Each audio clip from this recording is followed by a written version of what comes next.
Selon le psaume 132, nous lisons clairement la prophétie messianique. David, loin de Dieu, a reçu la promesse qu'un ou un encore plus grand siégerait sur le trône de Sion pour toujours. Certaines prophéties messianiques de l'Ancien Testament utilisent des noms différents pour le Messie.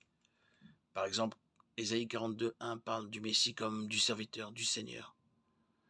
La prophétie de Nombre 24:17 appelle le Messie l'étoile qui vient de Juda. Dans Ésaïe 11:1, le Messie est une branche qui porte beaucoup de fruits.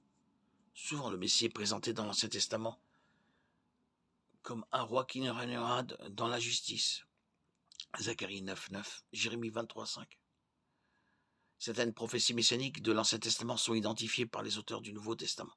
Matthieu est particulièrement utile pour relier les prophéties de l'Ancien Testament à leur accomplissement dans la vie du Christ. La naissance de Jésus est l'accomplissement d'Isaïe 7:14. La fuite de Jésus en Égypte s'avère être l'accomplissement d'une prophétie indirecte d'Osée 11:1. Matthieu 2:15. L'entrée triomphale de Jésus à Jérusalem est liée à Zacharie 9:9. Matthieu 21:1-5.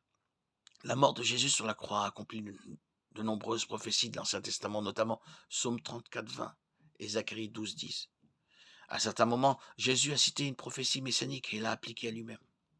Dans la synagogue de Nazareth, Jésus a lu un passage messianique d'Isaïe 61 et a dit « Aujourd'hui, cette parole de l'Écriture que vous venez d'entendre est accomplie. » Luc 4:21.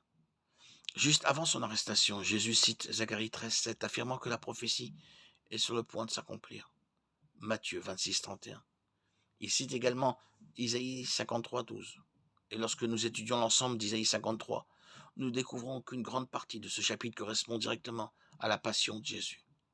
Lorsque Jésus cite un passage de l'Ancien Testament et dit qu'il en est l'accomplissement, nous savons avec certitude que ce passage était messianique. Parfois, l'allusion de Jésus à un passage nous indique que nous avons affaire à une prophétie messianique. Par exemple, sur la croix, Jésus s'est décrié « Mon Dieu, pourquoi m'as-tu abandonné ?» Matthieu 27:46. Il s'avère que ce sont là les mots exacts du psaume 22:1. Lorsque nous nous tournons vers le psaume 22, nous trouvons de nombreux détails de la crucifixion, les moqueries que Jésus a endurées. Psaume 22:7. Rechercher des thèmes, des circonstances similaires et des détails correspondants. Certaines prophéties messianiques de l'Ancien Testament prennent la forme de types.